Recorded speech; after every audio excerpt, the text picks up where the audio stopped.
காக்கையும் குருவியும். ஒரு நாள் உணவு தேடி போன ராணி காகத்துக்கு ஒரு பழுத்த கொய்யா பழம் கிடைச்சது. ஐயா, கிடைச்சிடுச்சு கொய்யா பழம் கிடைச்சிடுச்சு. இது ரொம்ப பழுத்திருக்கு. ராணி காகம் அந்த கொய்யா பழத்தை சாப்பிட போச்சு. அந்த சமயத்துல ராணி காகத்துக்கு அதனோட கணவர் ஞாபகம் வந்துச்சு. அட, காலுக்கு கொய்யா பழம்னா ரொம்ப பிடிக்குமே, இப்பவே அவரையும் போய் கூட்டிட்டு வரலாம் அப்படின்னு சொன்ன ராணி காகம் தன்னோட வீட்டுக்கு பறந்து போச்சு. காலு, தூங்குனது போதும், சீக்கிரம் எழுந்துறீங்க. எனக்கு ஒரு பழுத்த கொய்யா பழம் கிடைச்சிருக்கு. வாங்க, நாம 2 பேரும் போய் அதை சாப்பிடுவோம். தான் மனைவி இப்படி சொன்னதை கேட்டதுமே காலுக்காகவும் சந்தோஷத்துல துள்ளி குதிச்சது. அட, கொய்யா பழமா? ராணி, எனக்கு கொய்யானா ரொம்ப பிடிக்கும். நான் வேற ரொம்ப பசியில இருக்கேன். வா வா, நாம இப்பவே போலாம். அந்த சமயத்துல அந்த கொய்யா மரத்தோட பக்கமா மிட்டு கிளி பறந்து வந்துச்சு. இங்க எங்கேயோ ஒரு பழுத்த பழம் இருக்கு. எனக்கு வாசனை வருது. நிச்சயமா ரொம்ப பக்கத்துல தான் இருக்கு. ஐயா, இங்கே இருக்கு. கிடைச்சிடுச்சு பழுத்த கொய்யா பழம். எனக்கு ரொம்ப ரொம்ப பிடிச்சது. நான் இப்பவே இதை சாப்பிட போறேன். அந்த சமயத்துல 2 காகங்களும் கொய்யா மரத்தோட பக்கத்துல வந்தாங்க.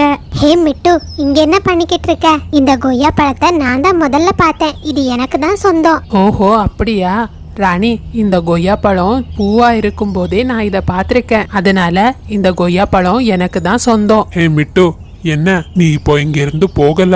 உன்னை அடிச்சே கொன்னுடுவேன். காலு, ஓ மிரட்டலுக்கெல்லாம் நான் பயப்பட மாட்டேன். என்ன ஆனாலும் சரி, இந்த கொய்யா பழம் எனக்கு தான். மிட்டு கிளி இப்படி சொன்னதும் காலுக்காக ரொம்ப வேகமா மிட்டு கிளிய தாக்க ஆரம்பிச்சிருச்சு. ஐயோ, காப்பாத்துங்க. இந்த காகங்கள் கிட்ட இருந்து என்னை யாராச்சும் காப்பாத்துங்க. மிட்டு கிளியோட சத்தத்தை கேட்ட மீனுக்குருவி வேகமா அந்த இடத்துக்கு பறந்து வந்துச்சு.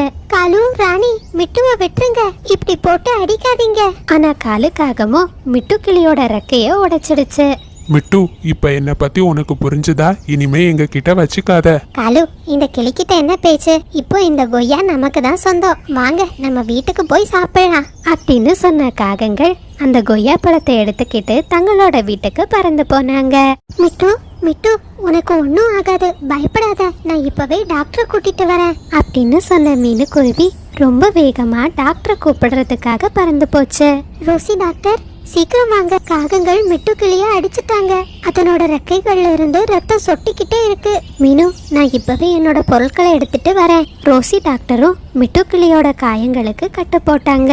மீனு, நான் மிட்டுவோட ரெக்கையில மருந்த வச்சு கட்டியிருக்கேன். நீங்க எப்படியாச்சும் மிட்டுவை அதனோட வீட்டுக்கு கொண்டு போய் சேர்த்துடுங்க. மிட்டு, நீ 3 நாட்களுக்கு பறக்கவே கூடாது, சரியா? எனக்கு பசிக்குது. எனக்கு ரொம்ப பசிக்குது. மிட்டு, நீ கவலைப்படாத, நான் உனக்கு உணவு கொண்டு வந்து தரேன். பிறகு மீனுக்குருவி உதவிக்காக புறாவை கூட்டிட்டு வந்துச்சு. மீனுவும் புறாவும் சேர்ந்து மிட்டு கிளிய ஒரு கூடையில வச்சு அதனோட வீட்டுக்கு கூட்டிட்டு போனாங்க. மிட்டு, என்னாச்சு? உனக்கும் அந்த காகங்களுக்கும் என்னதான் பிரச்சனை? நான் ஒரு கொய்யா பழத்தை பார்த்தேன். அதை சாப்பிடலான்னு போற நேரம் 2 காகங்களும் அங்க வந்தாங்க. அந்த கொய்யா பழம் அவங்களுக்கு தான் வேணும்னு சொன்னாங்க. நான் எதிர்த்து கேட்டதுக்கு தான் என்ன அடிச்சுட்டாங்க. மிட்டு, நீ கவலைப்படாத, நீ வீட்ல இருந்து ஓய்விடு. உனக்கான தானியத்தை நான் எடுத்துட்டு வரேன் அப்படின்னு சொன்ன மீனுக்குருவி காட்டுல ரொம்ப இடங்கள்ல அலைஞ்சு திரிஞ்சு சத்தான தானியங்களை எடுத்துட்டு வந்து மிட்டு கிளிக்கு கொடுத்துச்சு. மீனு, நீ செய்த இந்த உதவியை நான் என்னைக்குமே மறக்க மாட்டேன். உனக்கு ரொம்ப ரொம்ப நன்றி. இப்படியே 3 நாட்கள் கடந்து போச்சு. இப்போ மிட்டு கிளியோட ரெக்கையில இருந்த காயங்களும் சரியாகிடுச்சு. மிட்டு கிளி இப்போ பறக்கவும் ஆரம்பிச்சிடுச்சு. அட, இங்க ஏதோ இனிப்பான மாம்பழங்களோட வாசனை வருதே. மிட்டு கிளியும் ரொம்ப தூரம் பறந்து போய் இனிப்பான மாம்பழங்களை கண்டுபிடிச்சது. பிறகு அந்த மாம்பழங்களை பறிச்சிட்டு சந்தோஷமா தன்னோட வீட்டுக்கு பறந்து போச்சு. அந்த சமயத்துல மிட்டு கிளி மீனுக்குருவியையும் புறாவையும் பார்த்துச்சு. மிட்டு, உனக்கு இந்த ருசியான மாம்பழம் எங்க இருந்து கிடைச்சது? மீனு, புறா, இந்த நதியோட அந்த பக்கம் ஒரு அடர்ந்த மரங்களுக்கு இடையில ஒரு பெரிய மாமரம் இருக்கு. நீயும் புறாவும் போய் அதை சாப்பிடுங்க. ஆனா எக்காரணம் கொண்டும் இந்த விஷயம் அந்த காகங்கள் கிட்ட நீங்க சொல்லக்கூடாது. சரி மிட்டு, நாங்க சொல்ல மாட்டோம். எங்களுக்கும் மாம்பழம் சாப்பிடுறதுன்னா ரொம்ப பிடிக்கும். நாங்க இப்பவே அங்க போறோம் அப்படின்னு சொன்ன புறாவும் மீனுக்குருவியும் அந்த மாம்பழ மரத்துக்கு போனாங்க. அந்த மரத்துல இருந்து ஆளுக்கு ஒரு மாம்பழத்தை பறிச்சாங்க. பிறகு அந்த மாம்பழத்தை எடுத்துட்டு வந்து நதிக்கரையில உட்கார்ந்து சந்தோஷமா சாப்பிட்டுக்கிட்டு இருந்தாங்க. அந்த சமயத்துல 2 காகங்களும் நதிக்கரையோட பக்கத்துல வந்தாங்க. மீனு, எனக்கு ரொம்ப பசியா இருக்கு. சொல்லு, இந்த மாம்பழம் உனக்கு எங்க இருந்து கிடைச்சது? ராணி, இந்த மாம்பழத்தை எங்களுக்கு மிட்டு கிளி தான் கொடுத்தது. அது உங்ககிட்ட இந்த விஷயத்த சொல்லாது, ஏன்னா நீங்க தான் மிட்டு கூட சண்டை போட்டிருக்கீங்களே. ஆஹாஹா, நான் அந்த கிளிய அடிச்சாவது உண்மையை வரவழைப்பேன், இல்ல அந்த கிளிய கொன்னுடுவேன். காலு, நீ மற்ற பறவைகள் கிட்ட இப்படி மோசமா நடந்துக்கிறது நல்லதில்ல. என்னைக்கா இருந்தாலும் எங்களோட உதவியும் உனக்கு தேவைப்படும், அதை மறந்துடாத. அதே நேரத்துல காகங்களோட குழந்தை ஜக்கு மரத்துக்கு மரம் தாவி விளையாடிக்கிட்டு இருந்தான். அந்த சமயத்துல ஜக்கு எதிர்பாராத விதமா ஒரு மரத்தோட ஓட்டையில மாட்டிக்கிட்டான். ஜக்கு எவ்வளவோ முயற்சி செய்தும் அவனால அந்த ஓட்டையில இருந்து வெளியே வர முடியல. அந்த சமயத்துல மரக்கிளை மேல உட்கார்ந்திருந்த புறா இத பார்த்துச்சு. அட, காகங்களோட குழந்தை மரத்தோட பொந்துல மாட்டிக்கிட்டானே, இப்போவே இத காகங்கள் கிட்ட போய் சொல்லணும் அப்படின்னு சொன்ன புறா காகங்கள் இருக்கிற இடத்தை நோக்கி பறந்து போச்சு. காலு, ராணி, உங்களோட பையன் ஒரு மரத்தோட ஓட்டையில மாட்டிக்கிட்டு இருக்கான். புறா, நீ என்ன சொல்ற? என் பையனை எங்க பார்த்த?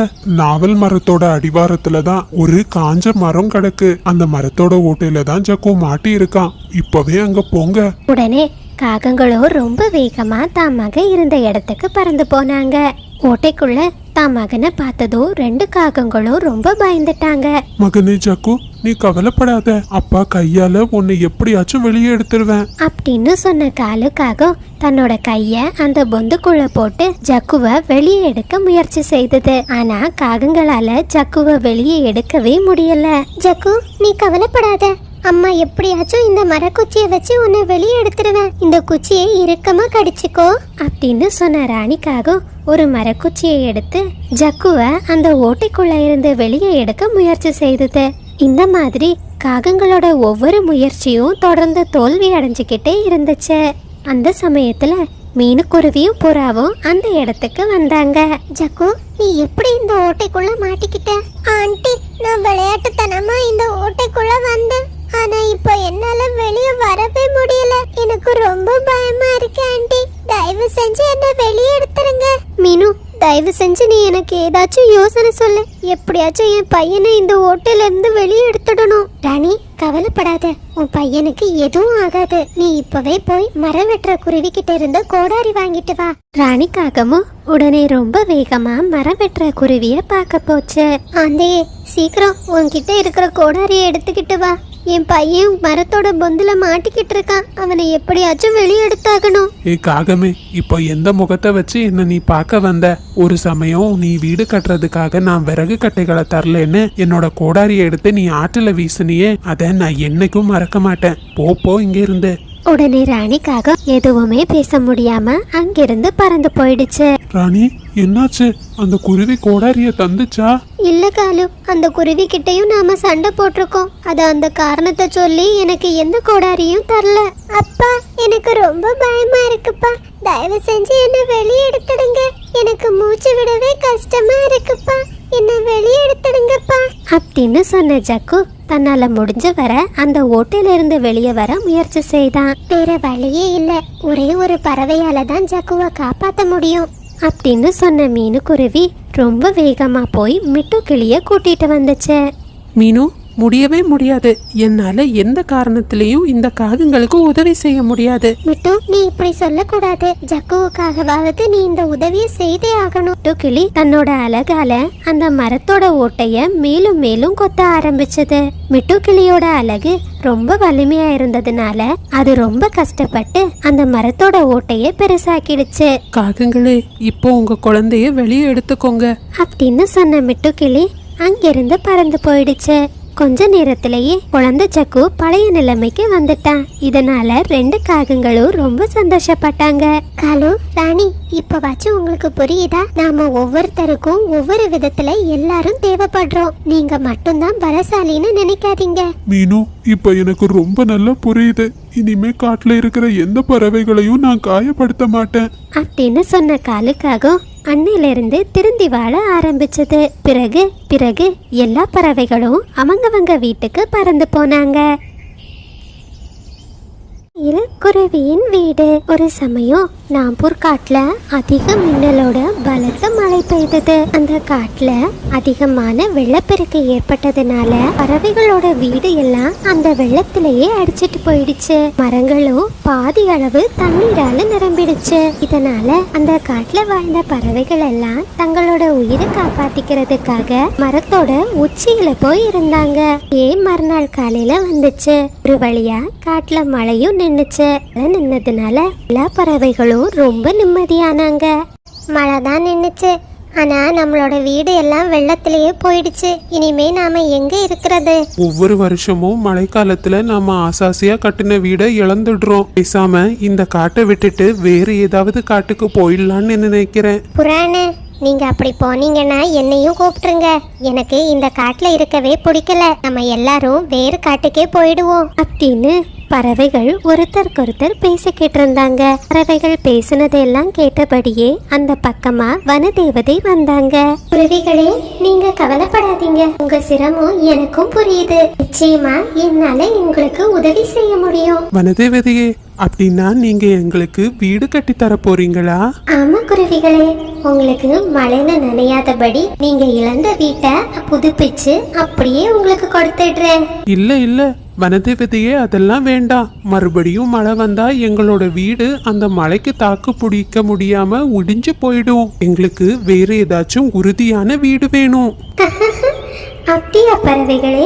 சரி, உங்க விருப்பப்படியே நான் உங்களுக்கு வீடு கொடுக்கறேன். அந்த வீடு எந்த மழையாலையும் எந்த மின்னலாலையும் சேதமாகவே செய்யாது. ஐயா ஜாலி. வனதேவதையே, இப்போவே எங்களுக்கு அந்த வீடை கொடுங்க. அதை பார்க்க ஆசையா இருக்கு.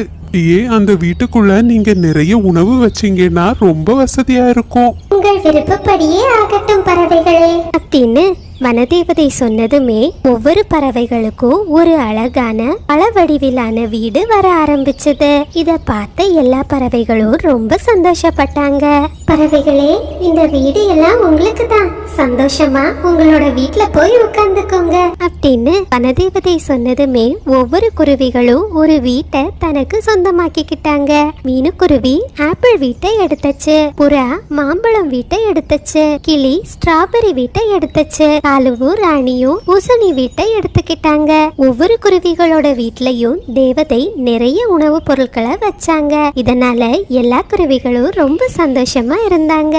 காலு, எனக்கு இந்த பூசணி வீடு ரொம்ப பிடிச்சிருக்கு. பாருங்க, நமக்கு எவ்வளவு உணவு பொருட்கள் கிடைச்சிருக்கு. ராணி, ஆனா இந்த உணவு பொருள் எனக்கு சந்தோஷத்தை கொடுக்கல. நான் தானே தேவதை கிட்ட உணவு கேட்டேன். இப்போ தேவதை நமக்கு மட்டும் தானே உணவு கொடுத்திருக்கணும். இப்போ எல்லா பறவைகளோட வீட்லயும் நிறைய உணவு பொருள் இருக்கும். அந்த உணவு பொருளை எல்லாம் நம்ம வீட்டுக்கு எடுத்துட்டு வந்தாதான் எனக்கு சந்தோஷம் அப்படின்னு சொன்ன காலுக்காகவும் தன்னோட பூசணிக்காய் வீட்டுல இருந்து வெளியே பறந்து போச்சு.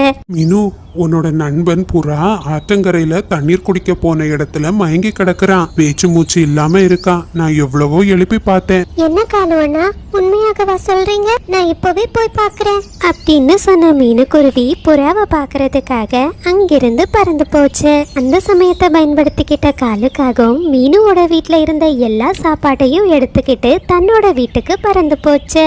ராணி, இங்க பாத்தியா? மீனுக்குருவியோட வீட்டுல இருந்த எல்லா சாப்பாட்டையும் நான் எடுத்துட்டேன். நீ இப்போ போய் புறாவை எதையாச்சும் சொல்லி ஆத்தங்கரைக்கு அனுப்பிவிடு. காலு, அதெல்லாம் நான் அசால்ட்டா செய்துடுவேன். இப்ப பாருங்க நான் என்ன பண்றேன்னு அப்படின்னு சொன்ன ராணுக்காகவும் புறாவோட வீட்டை நோக்கி பறந்து போச்சு. புராணே, உங்களுக்கு விஷயம் தெரியுமா? மீனுக்குருவி நதிக்கரையில பாம்பு கடிச்சு உயிருக்கே போராடிக்கிட்டு இருக்கு. என்ன ராணி சொல்ற?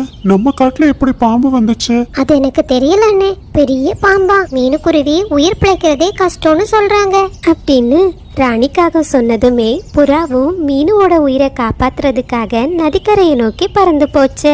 அந்த சமயத்தை பயன்படுத்திக்கிட்ட ராணிக்காகவும் புறாவோட வீட்டுல இருந்த மொத்த சாப்பாட்டையும் எடுத்துக்கிட்டு தன்னோட வீட்டுக்கு பறந்து போச்சு. இந்த மாதிரியே அந்த காகங்கள் சோட்டுக்குழியையும் ஏமாத்தி அதனோட வீட்டுல இருந்த சாப்பாட்டையும் எடுத்துட்டாங்க. புராண, நீங்க இங்கதான் இருக்கீங்களா? உங்களுக்கு எதுவும் ஆகலல்ல? நீங்க நதிக்கரையில மயங்கி கிடக்கிறதா காலு அண்ணா சொன்னாரு. அட மீனு, உன்னை ஒரு பெரிய பாம்பு கடிச்சிட்டதா ராணிக்காகவும் என்கிட்ட சொல்லுச்சு. அட, நீங்க 2 பேரும் இங்கதான் இருக்கீங்களா? உங்க 2 பேரையும் வெள்ளம் இழுத்துட்டு போனதா ராணி என்கிட்ட சொன்னாலே. அந்த 2 காகங்களும் எதுக்காக நம்மளை இப்படி ஏமாத்துனாங்க? மீனு, அந்த 2 காகங்களும் நம்மளோட கவனத்தை திசை திருப்பி ஏதோ ஒரு வேலையை செய்ய பாக்குறாங்க. இனிமே அவங்க என்ன சொன்னாலும் நாம நம்ப கூடாது அப்படின்னு சொன்ன பறவைகள் மறுபடியும் தங்களோட வீட்டுக்கு திரும்பி வந்தாங்க. வீட்டுக்கு வந்த பறவைகள் வீட்டுல இருக்கிற உணவுப் பொருள் எல்லாம் திருட்டு போனதை பார்த்து ரொம்ப அதிர்ச்சியாகிட்டாங்க.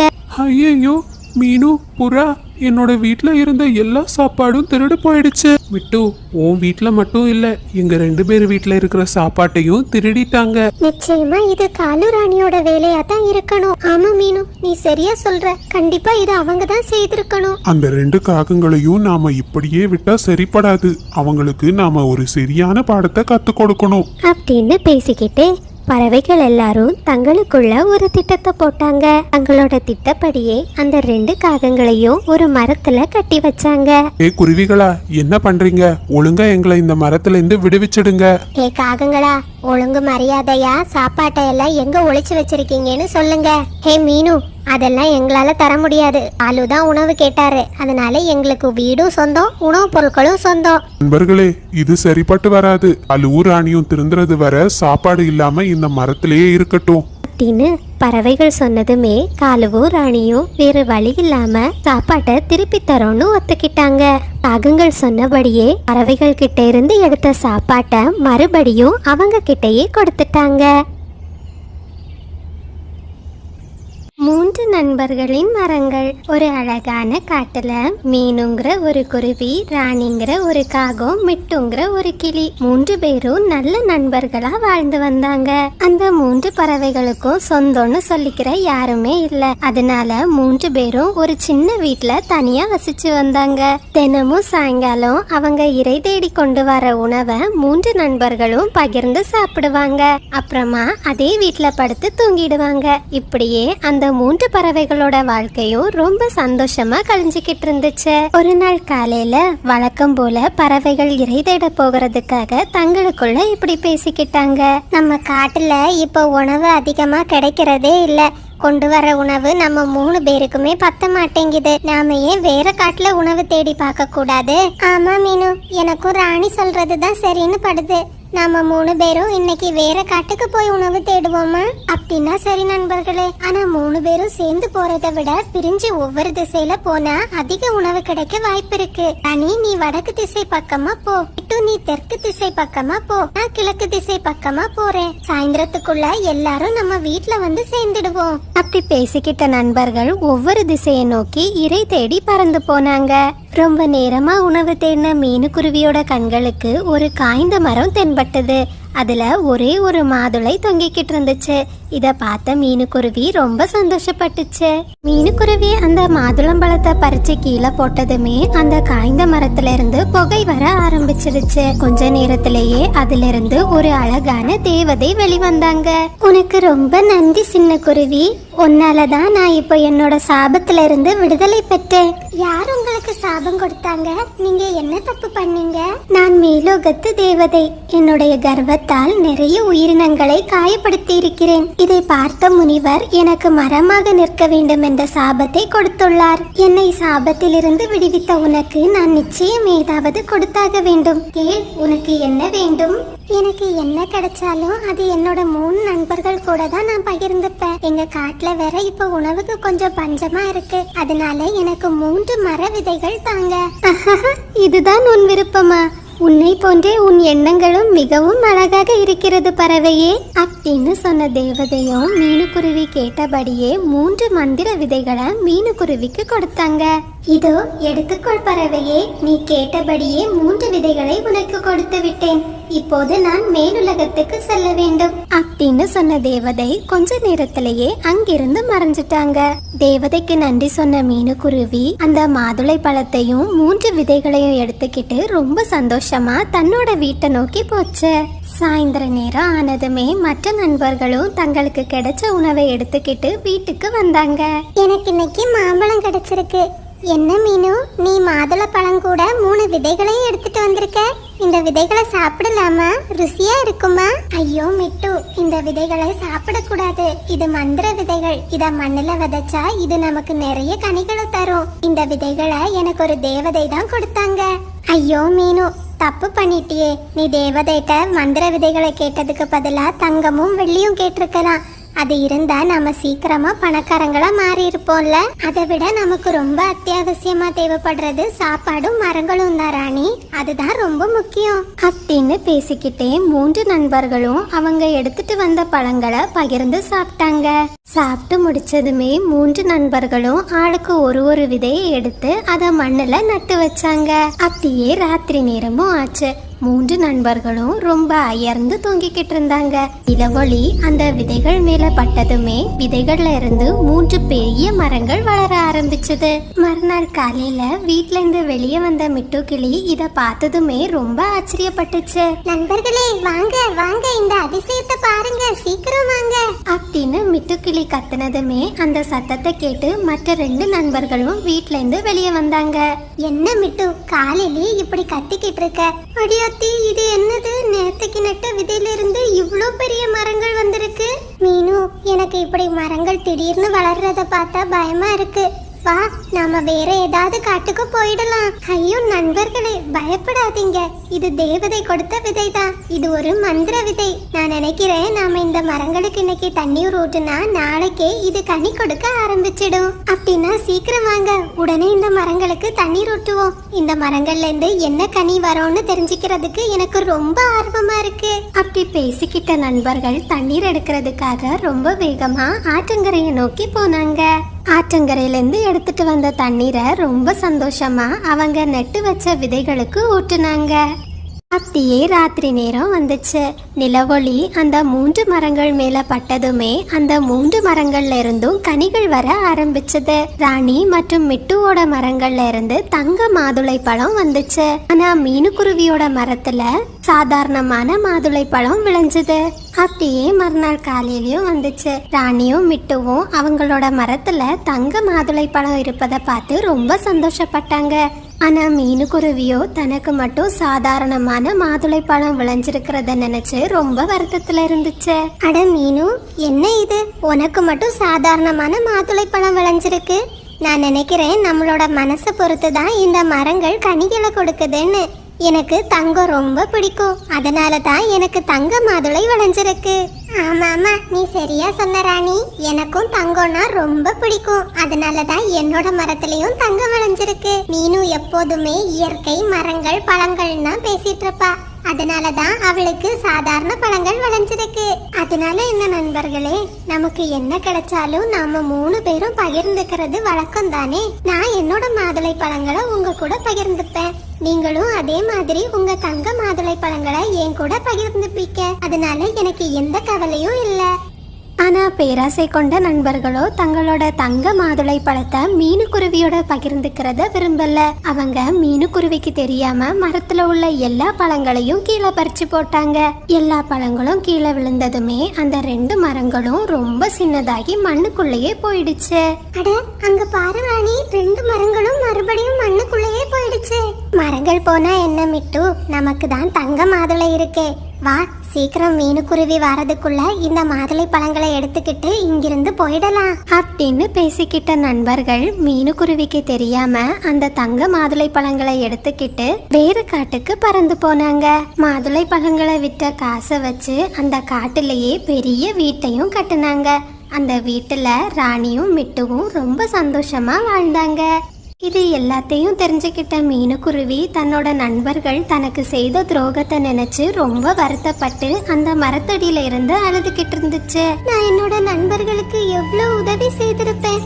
எனக்கு கிடைச்ச விதைகளை கூட என் நண்பர்கள் கூட பகிர்ந்துகிட்டேன். ஆனா அவங்க இப்ப பேராசையால என்னோட நட்பையே உதறி தள்ளிட்டாங்க. அந்த சமயத்துல அந்த மாதுளை மரம் அழுதுகிட்டு இருக்கிற மீனுக்குருவிய பார்த்துச்சு. மீனு, நீ தேவையில்லாம கவலைப்படாத. என்னோட கனிகளை வெட்டி பாரு, உனக்கு ஒரு பெரிய அதிர்ச்சி காத்துக்கிட்டு இருக்கு. மரம் அப்படி சொன்னதுமே மீனுக்குருவியும் அந்த மாதுளை கனிய வெட்டி பார்த்துச்சு.